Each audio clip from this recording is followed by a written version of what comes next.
Good afternoon, everybody. Thank you so much for joining us. This is the 1 month, or technically 4-week mark until Election Day. And many of you, I know like me, are still getting information on the candidates. And that is why we are so glad that you are with us for yet another Lunch with Lawmakers. Today, we introduce you or reintroduce you perhaps, or hear more from candidates from Senate District 46. That is the seat currently held in the state Senate by Tom Davis. And he's being challenged by a relative political newcomer, a guy named Nathan Campbell, who is a teacher at May River High School. I'll let him tell you more about himself. However, we'd love for you to go ahead and mark your calendars for the next couple of Lunch with Lawmakers coming up. Let me run down those dates for you. So next Tuesday, go ahead and cordon off an hour long for this one. It's going to be all 3 wards for town council. Ward 1, Ward 3, and Ward 6 will each get 20 minutes apiece for their forums. Then the following week on the 20th, we will have a one-on-one with congressional Republican candidate Nancy Mace, and then the incumbent Democrat and Joe Cunningham, a one-on-one with him leading right up to Election Day. So again, mark your calendars for those. This particular forum was pre-recorded, full disclosure, because Nathan is a school teacher. He couldn't break away for this particular noonday conversation. However, we're so thankful that both Senator Davis and Nathan were able to do this one evening last week. However, the issues and the content are extremely relevant, and I know that you will enjoy this conversation as much as I did. Cordon off, like I said, about 37 minutes for this. They went a little bit long, but it's a great conversation. Go ahead, Kelly, if you'll play the footage. We are pleased to have with us today incumbent Senator Tom Davis, as well as a newcomer to politics, Nathan Campbell, running for Senate District 46. And gentlemen, we appreciate you joining us. We have, you all have received the issues in advance. There are about 5 or 6 that we'd love to get through today, so we'll get right into the discussion. But again, thank you so much for joining us. We begin alphabetically, so Nathan, we'll begin with you, and just tell us about a minute. Just tell us about yourself and why you decided to run for office. Yeah, so thank you, thank the Chamber, and thank Senator Davis for being here. Again, this is the 3rd time that Senator Davis and I have been able to speak about issues, and I really appreciate him showing up, because I know that a lot of his friends that are incumbents don't do this type of stuff. And so this is really great that, you know, you're actually held accountable to the voters, and I appreciate that. So I am Nathan Campbell. I am a school teacher at May River High School currently. I've been a school teacher in South Carolina for 13 years, the last 9 in Beaufort County. I've taught in Beaufort and in the Bluffton cluster over in the, I'm now at May River, but I was at Whale Branch Early College High School, coached basketball, and run some programs here in the county that I am pretty proud of. So before that, I actually worked in the West Virginia State Senate for 2 former governors. I worked for both political parties, for the majority leaders and minority leaders in the state Senate, crafting legislation and pushing those pieces of legislation through the state Senate. And so that was actually one of the reasons why I'm running, is that I feel that my unique work experience, coupled with what we're going through right now in South Carolina, is really going to be something that I think not only qualifies me, but qualifies me just as good as an incumbent. Why would I think that I could be in a race with somebody as adept as Senator Davis if I didn't already have those qualifications going in? So I expect that you know, when my message gets out there, and we've got some great endorsements in the last few days from just today, Stacey Abrams endorsed our campaign. So we are really catching fire with our message, and we are really excited about what we're going to be able to do here, hopefully for the next 4 years in the Low Country. So yeah, again, just thank you. Thanks, Senator Davis. And good to be talking about these issues. And Senator Davis. Yes, thank you, Hannah, and thank you, Nathan. I've enjoyed our debates as well as you can virtually. It'd be better in person, but we make do with what we got. My name is Tom Davis. I've lived in Beaufort County for 35 years. I've practiced for 35 years at the same law firm of Harvey and Batty. I got involved in politics really starting in 2001 or 2002 when I ran Governor Mark Sanford's gubernatorial campaign from his basement on Sullivan's Island. And then after he successfully got the nomination, Republican nomination, and then became elected governor, I went back to my law practice, and I found out that the bug had bitten me and I really needed to get back into public service. So I went up to Columbia, became his senior policy advisor, then ultimately as chief of staff, and worked with him for about 3 or 4 years. And then in 2008, I decided to throw my hat in the ring myself and got elected to be senator for District 46, which is city of Beaufort, and then moving south down 170 into southern Beaufort County, Hilton Head, Bluffton, Sun City, Hilton Head, and really excited about what I see happening for our region, Hannah, and what I think will happen in the next few years. And we'll have a chance to discuss that tonight. Well, thank you all, both gentlemen, for being here. And I know that our membership and the public is extremely grateful for any opportunity to hear from you in the world of COVID to get us all together. So thank you for your time. Senator Davis, we will begin with you with the first official question, so to speak, and that is about economic development. I know that that's something that you're passionate about, but let's put things in context into the Low Country, into Beaufort County, Southern Beaufort County, especially where our membership is. You know, we talk a lot about tourism being our economic driver and diversifying our economy, but let's also throw in there as well this discussion that's happening about Parris Island.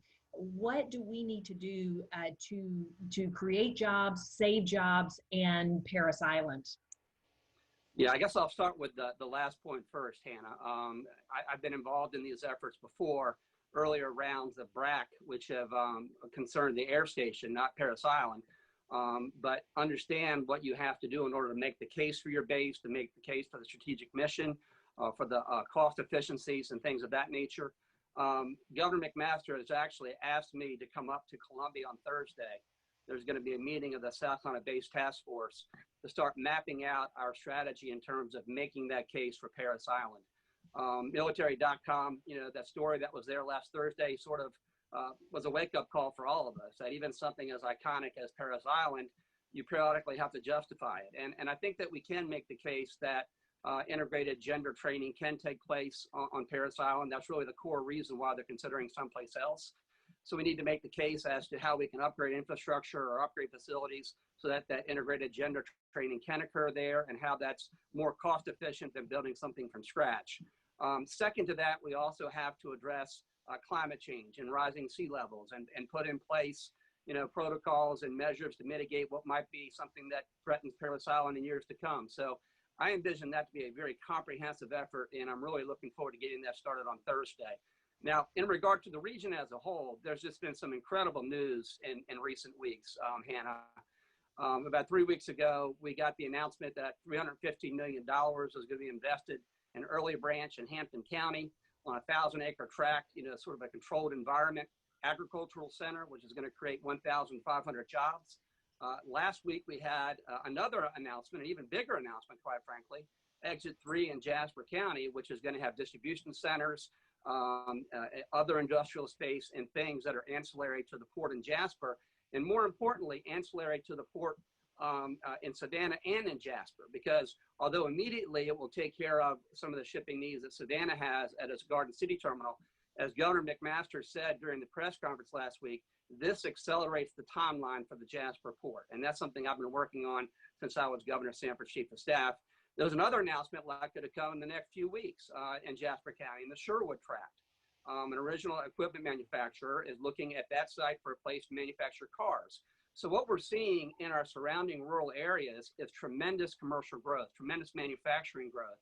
And that will then have a spinoff effect on Beaufort County and southern Beaufort County. A rising tide lifts all boats, so to speak. And I think key to that is going to be upgrading and expanding our broadband, getting it to 5G, so that individuals who are associated with all this economic developments occurring around us, they can work from Beaufort, whether it's business to business or living here. So there are a lot of things that are happening around us, a lot of things that we can do to integrate and tie southern Beaufort County into what's happening all around us. Nathan, I'll pose that question to you, and so many of these great announcements that have come to South Carolina in our region recently. But, you know, even announcements that wonderful have critics that say now those workers that were coming from, you know, Ridgeland and Hampton County, they're not going to come here anymore. So we've got now new issues that are, you know, could we develop workforce housing and other types of strategies to better economic development? What are your ideas, and what do you see as our challenges? What would you do if you were in the seat? Well, and that I would again like to say that again, all of these announcements are great for our area, but why are they all coming right now, right before an election in an election year? And I want to look back to those last 12 years. And so, what economic development has come to our area before these last 12 years? We've been on a high in our area because of the growth, right? But we need an employer, and we needed that port on track. And so if we look at it, that announcement last week that is about the port, it is very important because that exit is going to help be an engine, but that exit could have been an engine 12 years ago. And again, because of that cronyism that Senator Davis, when he ran against our cronyism of the roads money. Now all of a sudden it's not cronyism. It's, hey, we worked hard to lobby for this. And so I don't understand which it is, because I think economic development's great, but we needed this a while ago. And so we are behind in areas like you just brought up, workforce housing. And so we're having to bring a lot of workers in. I talk to people every day that are driving all the way from Colleton County down here and having to work because we're the ones with the jobs. Now, again, we need some type of workforce housing. We need some type of incentives. I really think that economic development, when we look at that too, this is something I worked on in the West Virginia State Senate. I sat in many economic development meetings talking about intermodal transit systems. So I'm actually excited about this development that's coming to that area, but I want to build off that development. And also when we talk about education, kind of fuel that economic development, because again, if we get our education system right in this state, I think we're going to see some things here in the next few years that are going to show that this growth isn't just a one-trick pony, that we can keep this stuff going for the next 10 years.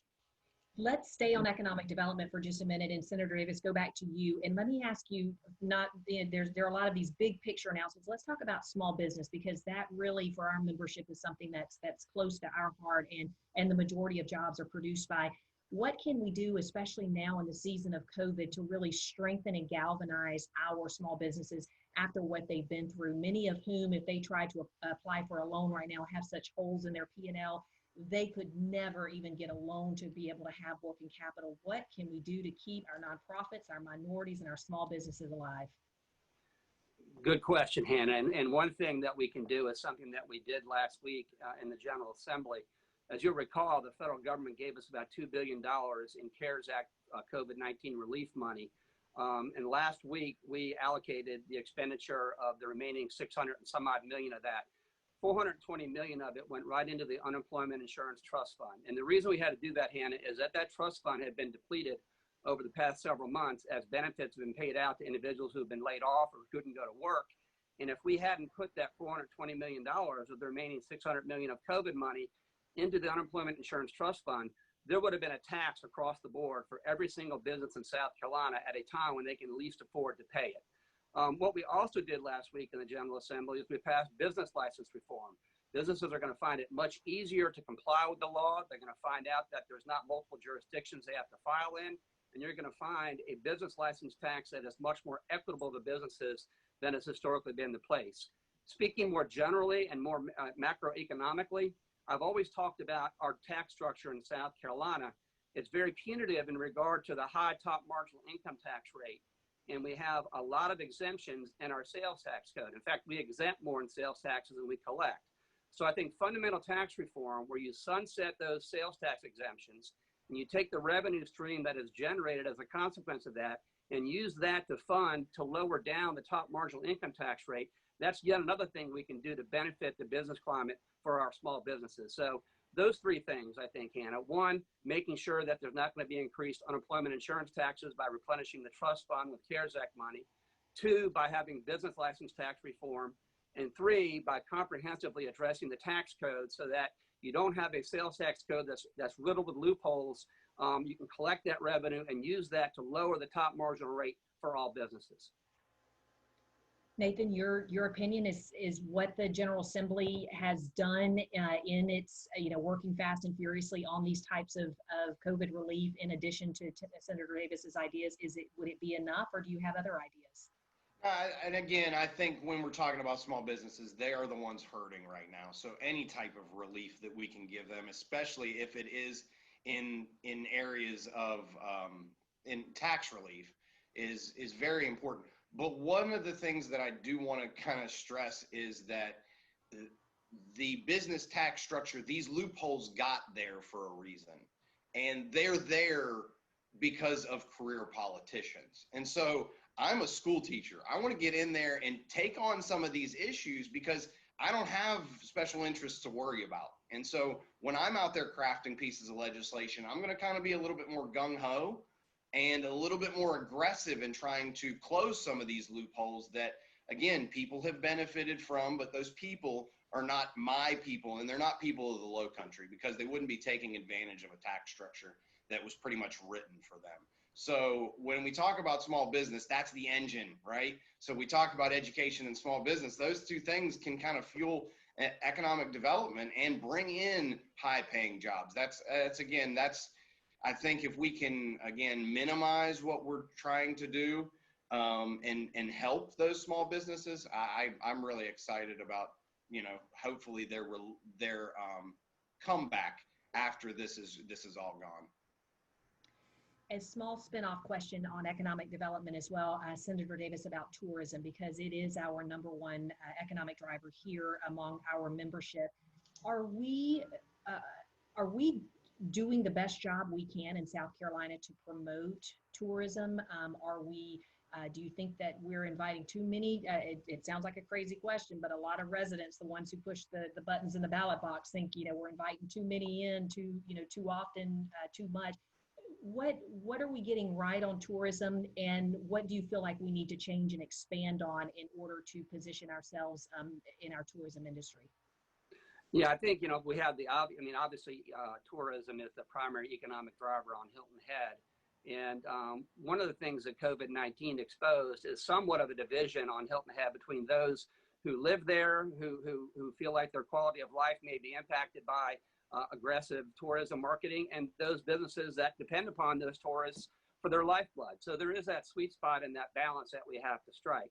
I do think that we need to do more to promote tourism because we're out there competing with so many other areas, some other destinations. The Senate passed a budget that allocated money to the PRT. Dwayne Parrish came forward, director of PRT, and told us what he needed in order to put South Carolina on an even footing with other states that are competing for those same dollars. Unfortunately, the House decided not to pass a budget this year, and so there won't be that extra money for PRT, but that has to be a priority when we go back into session in January. In terms of what we can do better or enhance, there are so many things about Beaufort County, and in Southern Beaufort County in particular, that are unique and that could attract tourists. And by that, I mean our native island community, our native island population, Mitchellville. I mean, the Gullah history that we have, here in Beaufort County or Northern Beaufort County, Penn Center, other places like that. We have a cultural tourism industry that's an underperforming asset. And in recent years, I have been getting dollars appropriated to restore Mitchellville, to help out at Penn Center, to look at these cultural assets, because I think that's a nice complement to the sunshine and sand and water that we currently have. I think we're well positioned in terms of tourism, but we can enhance it as well, Hannah. Nathan, your thoughts on tourism and tourism enhancement programs that could come through the state? Oh, I think it would be great to enhance tourism because, again, that's going to drive, that's going to end up driving what we've already got here. And, one of the things that I think we undervalue is how much that benefits everything else, infrastructure, education. And so that tourism driver, we need it. And we need to enhance that as much as possible. But again, I understand where the other side comes from because they moved here for a reason. It's quiet, it's quaint. So we need to also respect those, especially native island areas, because we see what not planning ahead does. Because we went gung-ho, or our legislative delegation went gung-ho for this 278 money. And now we see that, again, it might go through these neighborhoods that are traditional neighborhoods. So I wonder why this always comes up during election years. That, again, we knew that this was passed in a sales tax a while ago. And so when we passed that sales tax, we knew this bridge was coming. So these kind of plans could have been made, and these kind of inroads could have been made. And so I look at these Native communities and I say, you need people that are, again, going to fight for you, but fight for you before they do these things, kind of not hastily because we needed this, but make sure that planning was in there. I know that the priorities lie in certain areas, but we needed to make sure that that was a better decision for our native island population. And we didn't do that. And we failed doing that. And so I really hope in the next few years or in the next few months, if this independent, that they're going to respect the native island population and come up with a few more ideas that maybe we can get incorporated into this new development. Nathan, the next topic we will move to is that of infrastructure. When you think of infrastructure, and we can talk about, the bridge, we can talk about interstate, but it also incorporate, we're also talking about the idea of transit.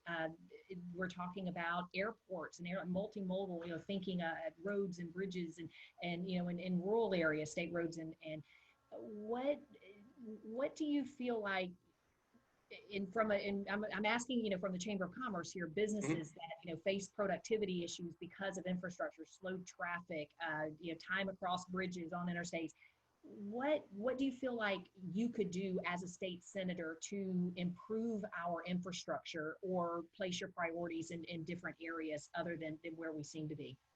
Well, and I think one of the things that, again, the bridge done. So let's move on from that. That's going to be done here in the next project. Really needs to be able to bind Jasper and Beaufort counties. And so one of the things that I think, again, economic development wise, and then leading into that infrastructure piece, is we're going to need to deal with this issues that we get now with climate change and flooding. We're going to have some of these increased issues over the years. We know this is coming. We know that this is an issue at Parris Island right now. And so that's why that investment is going to be so much for Parris Island, that we're going to have to stick a huge investment. But again, why is Parris Island coming up this year? We knew this was coming because we knew the law was already passed. These ideas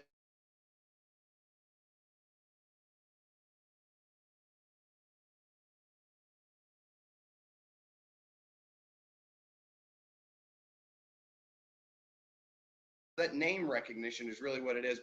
But when we talk about infrastructure, I really think communities that, especially in our rural communities, we need a lot of infrastructure when we talk about broadband. And then when we talk about, because these are engines obviously for education, and we're seeing that. We saw that as a huge problem in March when we went out.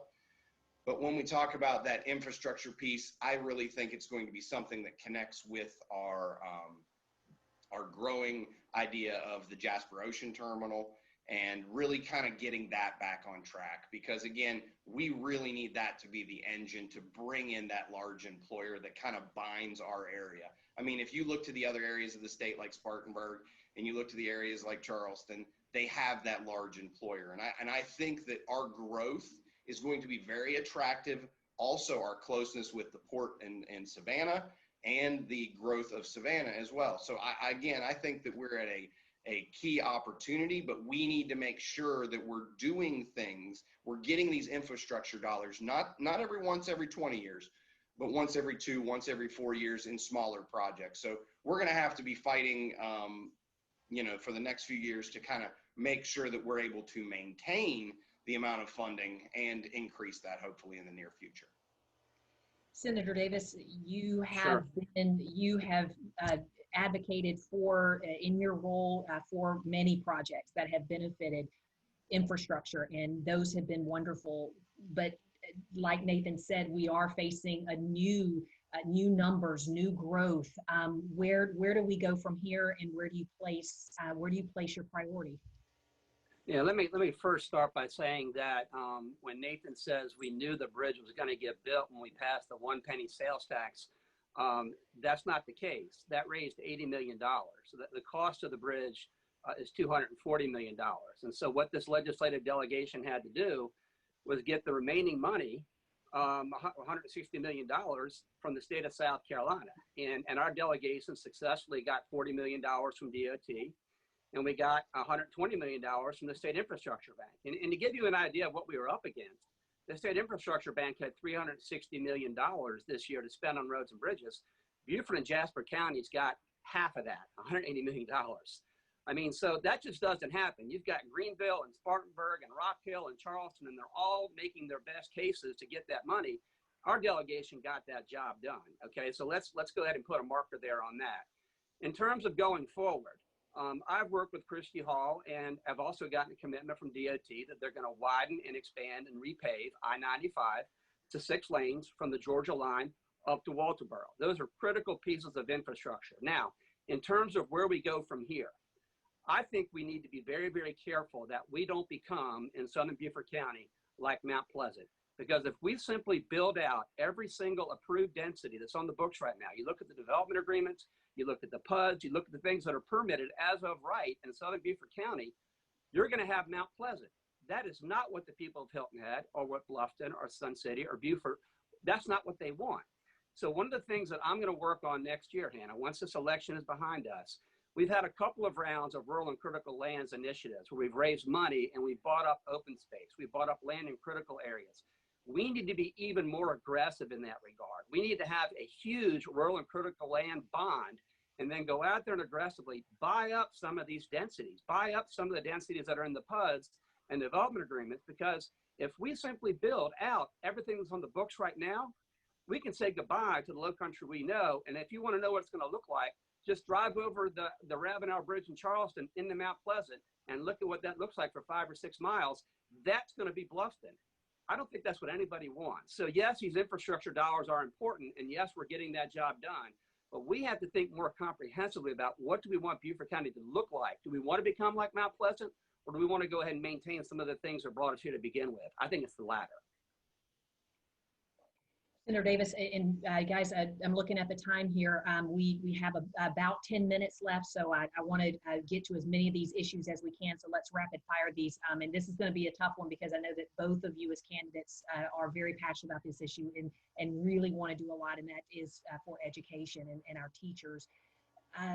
Senator Davis, we'll start with you on this question. In that education it's for our chamber membership, it's cradle to career, it's workforce, it's college, it's USCB, it's TCL, it's public schools, private schools.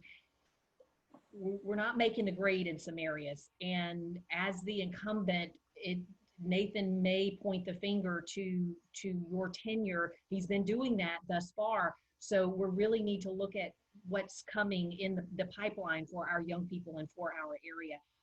Where do you stand on initiatives for education? Yeah, and you're right to look at it holistically like that, Hannah, from pre-K through 12 to Tech College to USC Beaufort. And again, I hate to keep talking about funding, but ultimately that's what it comes down to. I mean, we're up there trying to do our best for our district. When I first was elected senator back in 2008, for instance, USC Beaufort got 37% of the per pupil average in state funding.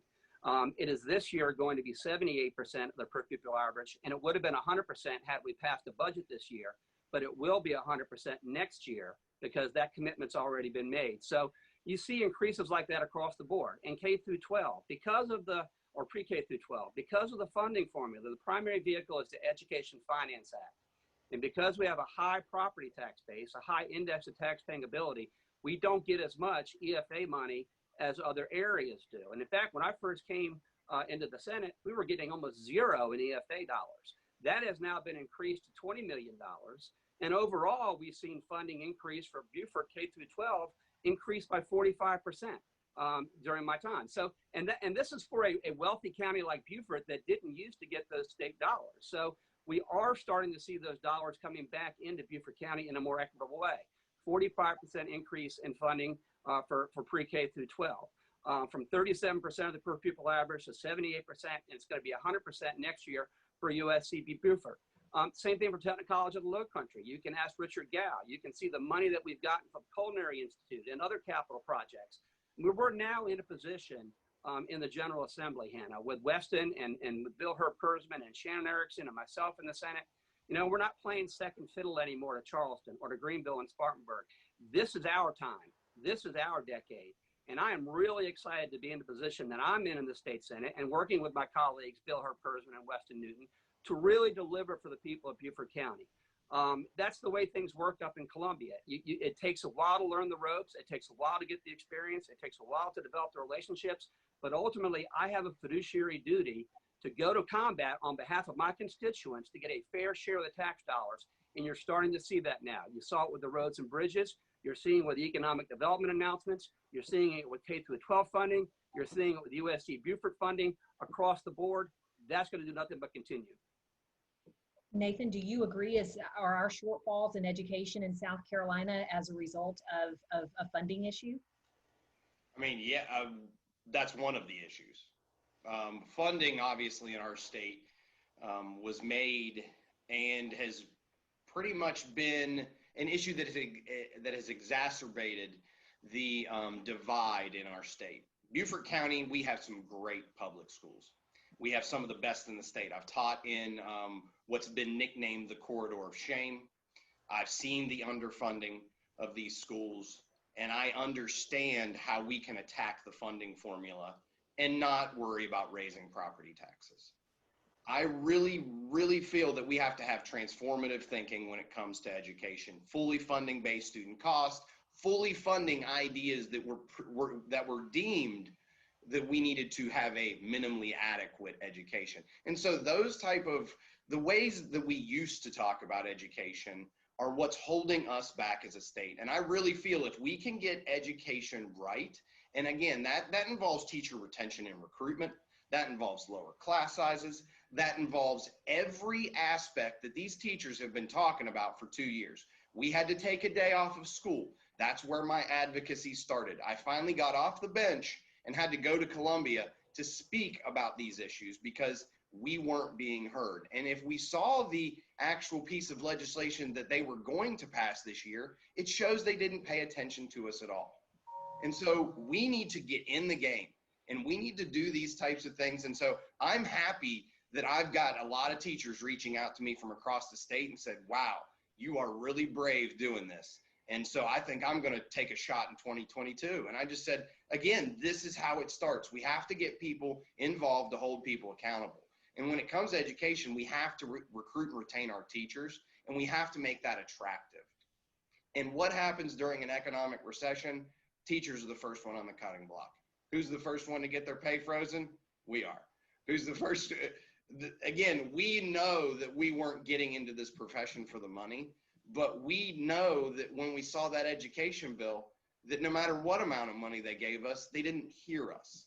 And so we need teachers involved in the process. And so when I look at it as, again, I want to use education as a driving force to bring in economic development. So those things that have happened just as over the last 6 months, those are the things that we can build off of. So we don't have 11 and a half years of stagnant from our legislative delegation. And then all of a sudden it's, look what we've done before an election. Because if you look back to these 10 years, what have they done for education over the past 20 years? And it's not gotten better in our state. When we have national rankings that are below every other state, especially the ones that surround us. And so for me, I just think that this is an area where Senator Davis and I differ tremendously. I, again, want to invest in public education, fully fund public education. I have ways to do it fiscally responsibly instead of raising people's taxes, because that is actually how I grew up as a Democrat. I didn't grow up as a free spending California Democrat. I grew up as a West Virginia Democrat to two parents that were school teachers in a union. So when I grew up, I wanted to fight for the worker. And so I see the worker getting taken advantage of, and in this case, teachers. And so I've got really creative and inventive ideas that I think are starting to, again, gain traction out there. And again, I'm really excited to hopefully use education as a driving force to bring in more economic development. What we see in the past few months is the bar now. We can't go below what the legislative delegation has done. because that's one of the things. If you're a delegation, that means we don't have anybody singularly strong enough to get these pieces done by themselves, like they do in Charleston, like they do in Greenville, like they do in Columbia. And so right now, that's why I'm trying to shed light on this delegation idea and make sure we understand that, again, if they're just talking in these last few months, they've done a really good job in these last few months. But this is also the first time they've had opponents in the last 12 to 18 years in some of these cases. So again, I'm just hoping that this motivates our legislative delegation to do more when it comes to public education, because if they're not, there's going to be people like me standing here that are going to challenge them every time. Gentlemen, I have enjoyed this conversation. I wish we had another 30 minutes to continue, but I do in the last minute that we have here, Senator Davis, I'll turn it to you. You faced some criticism, some sharp words about not doing enough while you've been in Columbia from someone who's been in the trenches as a teacher. But yet you have worked very hard, and you would like, I'm sure, the voters to put you back in Columbia. Would you like to make a plea to the voters? I mean, I stand on my record, and I guess I wouldn't agree with Nathan's assessment about me not getting anything done. I authored a comprehensive healthcare reform bill that expanded scope of practice for nurse practitioners and physician's assistants and brought healthcare to rural communities. I was the primary sponsor of the Energy Freedom Act, which starts to open up energy competition in our production markets. I authored our state's first cannabis bill that allowed patients with epilepsy to take cannabis. I mean, any number of bills that I've authored that have been signed into law, major pieces of legislation. In terms of constituent service and bringing money back for the district, I'll stand on my record there too. I mean, if you go from 37% of the per pupil average several years ago at USCB, and you're going to be at 100% next year, that's money coming out of some other university's pockets, and that's difficult to do. Same thing with the 45% increase for K through 12. Same thing for the increase in the dollars we get for roads and bridges. I mean, getting half of the available infrastructure money for Beaufort and Jasper counties. Can you imagine somebody 10 years ago saying that in Beaufort County? They couldn't. And I guess what concerns me is the number one issue, and the issue that my opponent says he knows the most about, he wants to fully fund the base student cost. That ain't going to bring any money to Beaufort County. I mean, that is a fundamental failure to understand the funding formula, because of our index of tax-paying ability, we have a high property assessed base. We don't get base student cost dollars like other counties do. So if you want more money to come to Beaufort County, which I do, you can't talk about funding the base student cost, because that's sending money elsewhere. You need to understand how things work in Columbia, and for all his good intentions, my opponent simply doesn't. I'll stand on my record.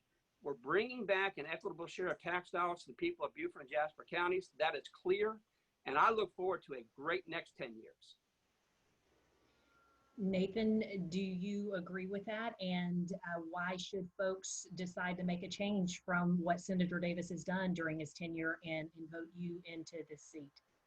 Well, and if we talk about most of those ideas that he has come up with and that he sponsored, that he just brought up, most of those ideas, and let me just be very clear, in 12 years, he's passed 11 bills out of 77 sponsored. So again, that is information that says, yes, those bills. Now let's look at those individual bills that he's passed. Most of those bills had a sponsor on it in a bipartisan manner, but most of those bills, if you look, had a major sponsorship by the Democratic Party.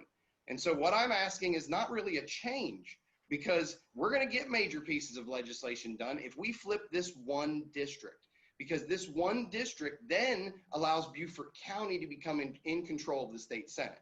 So for all the things I don't know, like this base student cost, that again, I also think that we should do many other things with the funding formula, but that's just one area. So we can make those up in other areas. So I'd love to talk more with the senator about that in a debate setting. But again, we'll just have to have our differences on when it comes to education, when it comes to healthcare, when it comes to these ideas, when it comes to issues of equality.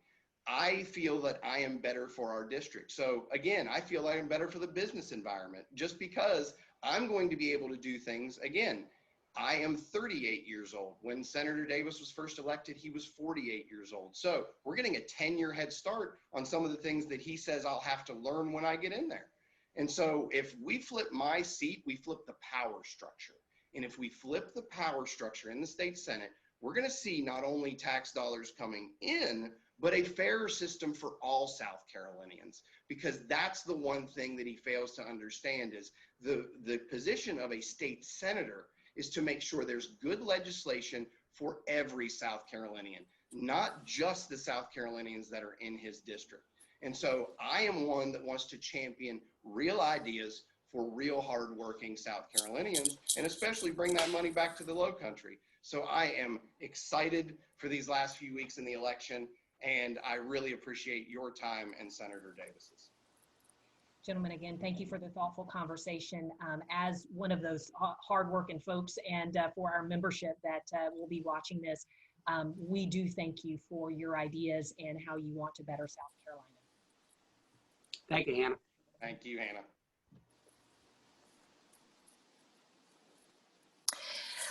I hope that you enjoyed that conversation, certainly as much as I do. What a great exchange of ideas between those two candidates. Just a reminder that tomorrow our weekly teletown hall is going to be held at 9:15. You can tune into that either through a Zoom link on our website, or you can just tune in over Facebook Live, which, by the way, I want to thank those viewers who are on Facebook Live right now watching this particular segment. Our weekly teletown hall tomorrow, our headliner, if you could say, or a guest speaker, is Tracy Montrose from American Airlines, to talk about the efforts of the airline industry to get back up and flying again, especially out of our two main airports, Hilton Head and Savannah Hilton Head.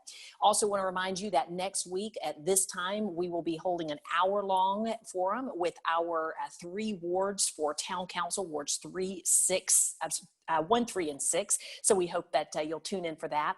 A very special event for our retailers and for those who plan on revving things up for holiday shopping. We have a virtual Grow with Google event that is on October the 14th. It's 1 hour from 12 to 1. It is free. Hope you'll tune in, because we're going to be looking at the specific platforms that Google has to offer in the way of what's called, now it's not Spotify that you use for your radio, but it's called Shopify. And if you don't know how this is working, it is a very powerful tool that Google wants you to know about. Finally, on October the 22nd, later this month, we are going to have a speaker to talk about the South Carolina Business Loan. That is a loan funded through CARES dollars. And I'm going to be joined by my friend and colleague, John O'Toole from the Beaufort County Economic Development Corporation, to co-host that particular discussion. So we thank you so much for tuning in, and we look forward to seeing you again this time next week for Lunch with Lawmakers. Have a great day, everybody.